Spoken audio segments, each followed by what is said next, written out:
मला सांगायचं आहे काम मी केलेलं आहे, मी सांगायचं काम केलेलं आहे. आता बघू काय त्याच्यात फरक होतोय का नाही, मीच घेतो. मला माझ्या दृष्टीने जे योग्य वाटेल ती भूमिका घ्यायला मला मुभा आहे. त्याच्यामध्ये बाकीच्यांनी कुणी मला टोकायचं काही कारण नाही.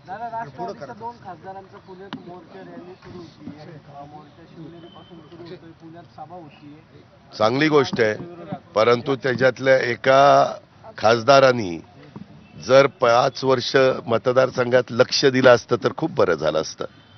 त्यातला एक खासदार 1-1.5 वर्षापूर्वी माझ्याकडे आलेला होता, मला राजीनामा द्यायचा. त्या खासदाराला उमेदवारी मी दिलेली आहे. त्या खासदाराला निवडून आणण्याच्या करता जीवाचं रान मी आणि दिलीप वळसे पाटलांनी केलेलं आहे. त्यांना खासगीत असं बोलवा आम्हाला समोरासमोर.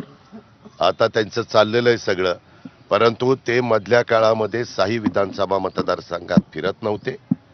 त्यांनी पूर्णपणे दुर्लक्ष केलेलं होतं. त्यांनी पूर्णपणे मला आणि त्यावेळेसचे आमचे वरिष्ठ त्यांनाही सांगितलं होतं मी राजीनामा देतोय. मी एक कलावंत आहे, माझ्या सिनेमावर परिणाम व्हायला लागलेला आहे.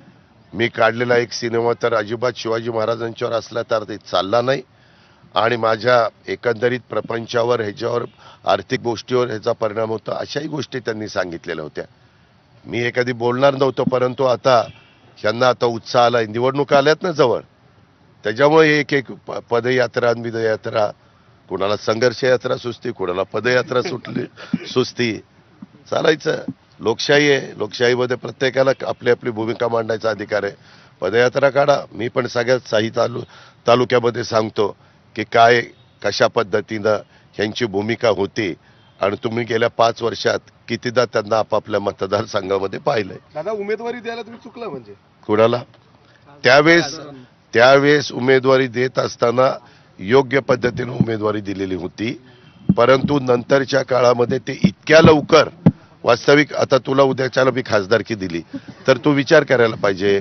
आपण निवडून आलो तर 5 वर्ष आपल्याला त्या मतदारसंघामध्ये फिरावं लागेल, संपर्क ठेवावा लागेल, लोकांची कामं करावी लागतील, त्याच्या संदर्भात जनतेचे प्रश्न सोडावे लागतील.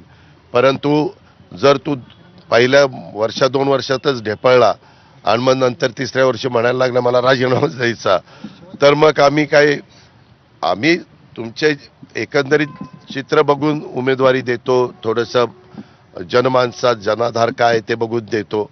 आता निवडून दिल्यानंतर त्यांनी काय काम करावं, कशा पद्धतीने करावं, हा ज्याचा त्याचा अधिकार असतो.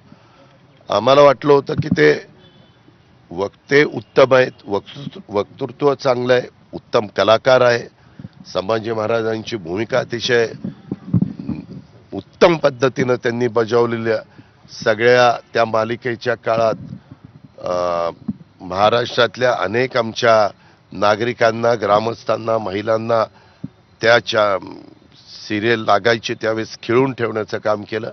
हे त्यांचे प्लस पॉईंट आहेतच, पण ते प्लस पॉईंट आहे. तू काळजीच करू नको. तिथं दिलेला उमेदवार मी आज तुला सांगतो की निवडूनच आणून दाखवेल.